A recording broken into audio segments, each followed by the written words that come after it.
یہ حکومت کا ایک بہت اچھا دانشمندانہ فیصلہ ہے کہ وہ ٹکراؤ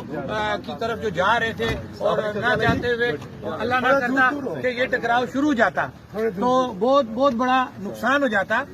تو یہ ان کا بڑا ایک مدبرانہ فیصلہ ہے. میں یہ کہوں گا اس میں بے شک آپ حکومت پاکستان سے بندے دیکھ لیں جنہوں نے یہ فیصلہ کیا یا یہاں پہ جو لوگ بیٹھے ہیں اس پہ ہم ان کا شکریہ ادا کرتے ہیں کہ اس پورے سیٹ اپ میں جو 1 سال سے تحریک چل رہی ہے یہ ان کا سب سے بہتر فیصلہ تھا جو اس وقت انہوں نے کیا کہ انہوں نے جو ہے رینجرز ہیں یہاں سے واپس کیے ہیں کیونکہ ہم نے کوئی ایک دوسرے کو فتح نہیں کرنا. ہم ایک ریاست ہے, ہم اپنی ریاست سے ڈیمانڈ کر رہے ہیں اور ہم کوئی اس سے دوسری بات نہیں کر رہے. تو ہم ایک دفعہ پھر شکریہ ادا کرتے ہیں ان اداروں کا, ان بڑے حکام بالا کا کہ جنہوں نے یہ دانشمندانہ فیصلہ کیا اور رینجرز کو یہاں سے واپس کیا. یہ دیکھیں یہ بہت ہی اچھے اور امن کا پیغام تھا جو کہ دے رہے تھے پورے آزاد کشمیر میں کہ امن و امان کو قائم رکھنا ہے اور پرامن احتجاج کرنا ہے.